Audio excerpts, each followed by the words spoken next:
I mean, it's clear. Yeah. We should not, you see, it goes back to our leadership recruitment process.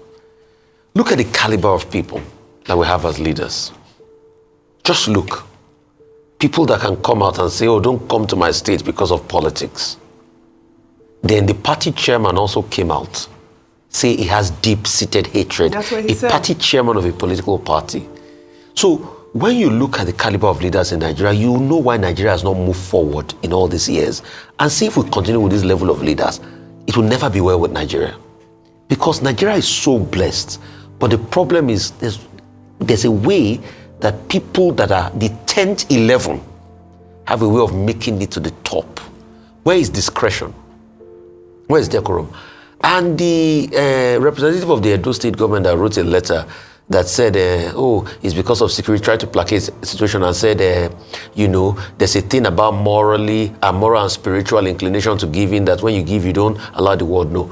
I dare him, I triple dare him to go and condemn President Tinubu's wife that has donated 1 billion that we have recognized and applauded here. I dare him to condemn her. Or warn her not to come into the session because she's high profile. No, I'm not even saying about warning her. No, I'm sorry. Okay, go ahead. Not using TV that they're not born and went to warn President Tinubu. I mean, it's Peter Obi, they do all of that too. But I dare him to condemn President Tinubu's wife that donated billions to people. That why did she announce it publicly? I dare him. I triple dare him. Right. You see, I'm not saying don't have partisan politics, but be sensible. Don't incite violence and hatred. For a man to come out and say he has deep-rooted hatred, you know what that means? So it's a reflective of his personality. But I'm not surprised. Is it not Jared? Jared that came here, they said they don't watch Arise TV, that people don't have money to subscribe in it. Is it not Jared? All right. Forget that one, Jared. Meanwhile, Dr. Abatifai comes to you. Human rights lawyer and senior advocate of Nigeria, Femi Falana, has called on Edo State Governor Monday Okpebholo to withdraw his alleged threats against Peter Obi and issue a public apology. Falana, in a statement, condemned Okpebholo's remarks, stating that the threat to the life of Mr. Peter Obi issued by the new sheriff in town in Edo State constitutes a violation of Section 33 of the Constitution of the Federal Republic of Nigeria, 1999, as amended, and Article 4 of the African Charter on Human and People's Rights, which guarantees the fundamental right of every citizen to life. He emphasized that as the Chief Security Officer of the state, the governor's primary responsibility is the security and welfare of the people. Falana urged Okpebholo to withdraw the threat, apologize to Obi, and assure him of his safety in Edo State. He added that if the governor fails to do so, Peter Obi should file an application in the Federal High Court to enforce his fundamental right to life, especially given the prevalence of mob justice in the country. Falana is urging Peter Obi to sue Okpebholo at this moment. Well, unfortunately, Governor Monday Okpebholo enjoys the right to immunity under Section 308 of the 1999 Constitution.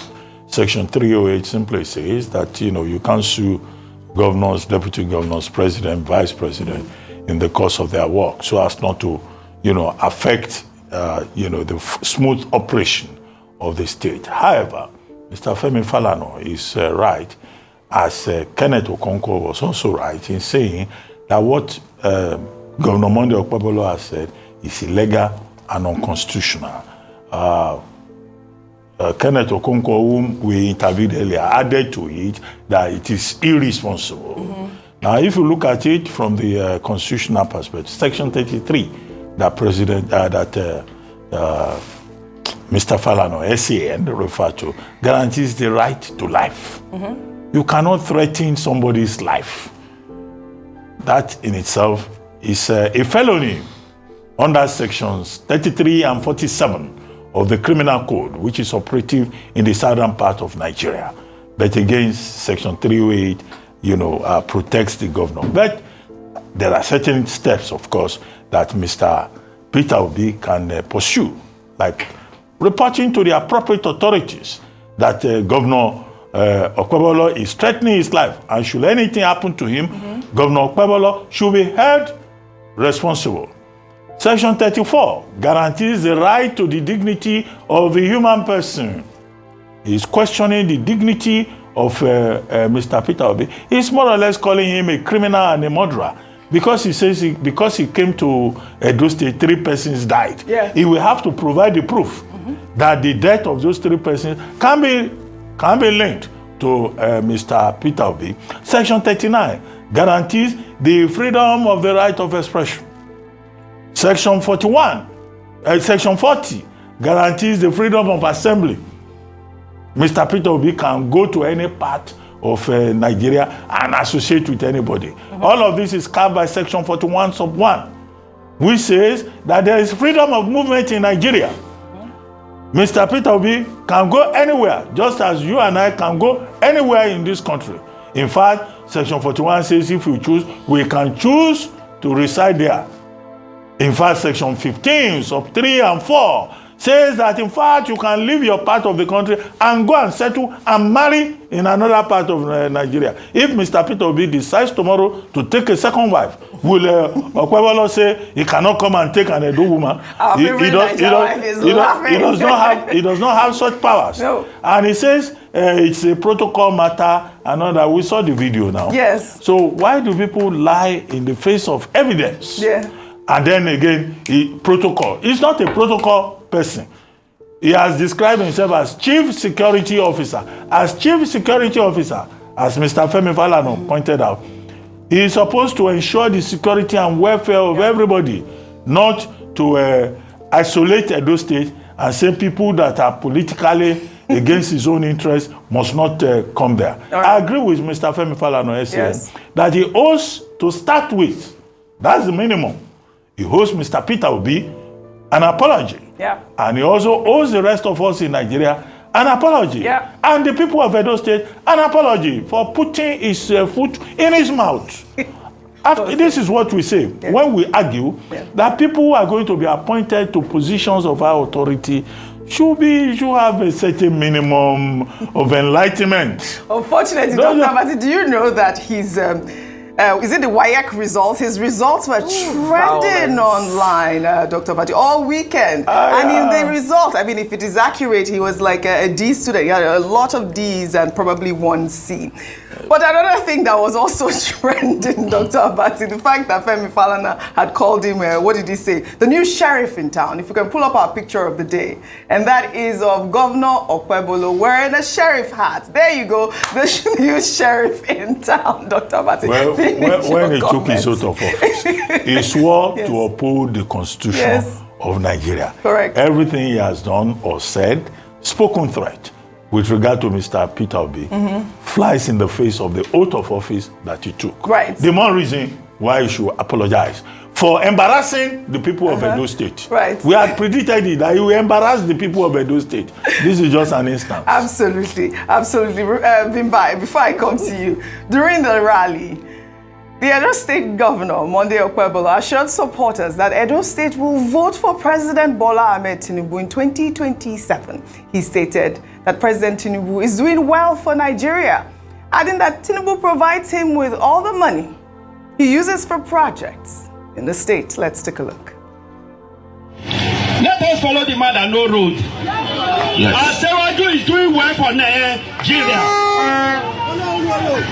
We are not campaigning, but we are always telling our people the truth. Asewaju has done well. Everything you see I'm doing in Edo today, who is giving me money? Are you? Who is giving me money? That's right, you. So, now that we know this, 2027 is guaranteed. We know.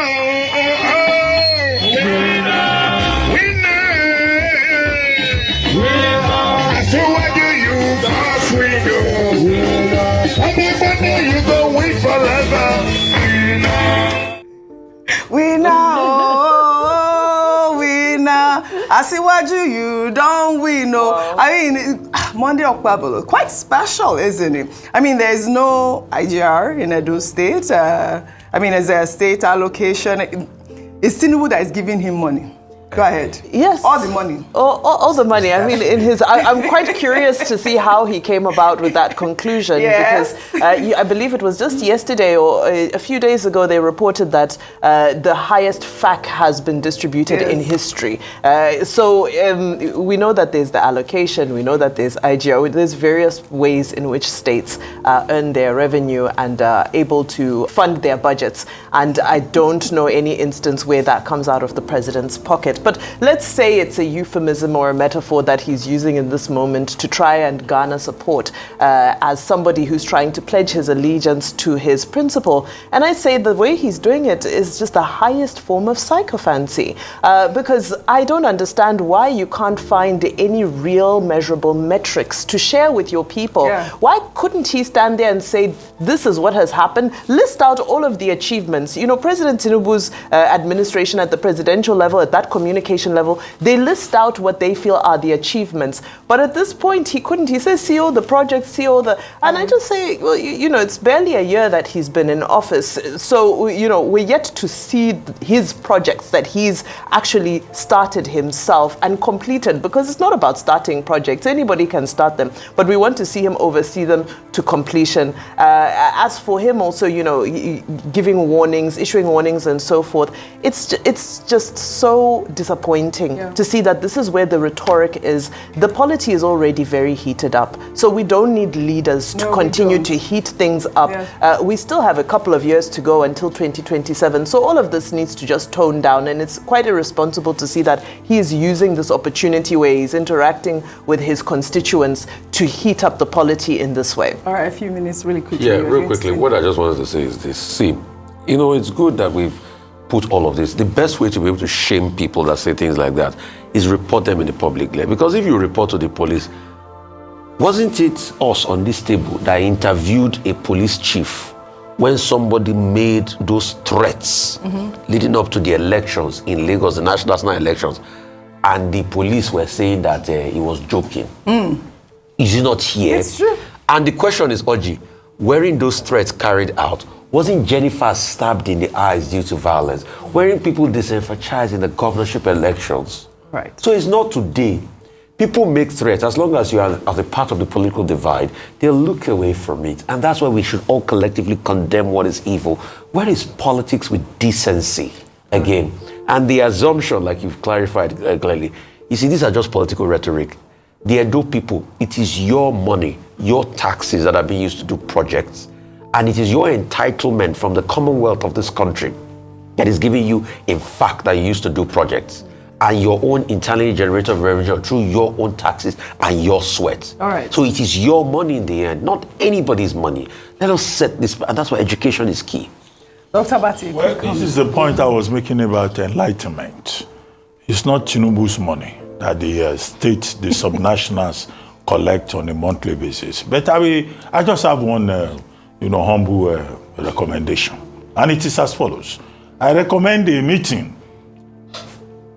comprising the Commissioner of Finance of Edo State and the Attorney General of Edo State to explain to their governor the meaning, the imports, and the details of Section 162 of the 1999 Constitution. Yeah. And they probably may need to remind him again and again so that he will not make the mistake again to say, Tinubu gives me money. So, all right. But I don't want to do their job for them. Yes. They should sit their governor down and explain to him, because he doesn't seem to understand that part of governance. Well said, Dr. Abati. Some constituents from Edo State are saying that he's probably just still honing his English skills. So it was a slip of the tongue. Right. So maybe he can also communicate in his vernacular language to make sure the I've seen communication... some constituents that have also that donated him to other states. That's just don't say that. Don't say that. Well, all right. My decent Okpebholo. All right. We don't agree on this, but it doesn't mean that he has not done some things. All right. Well, yes, he has actually done quite a few things.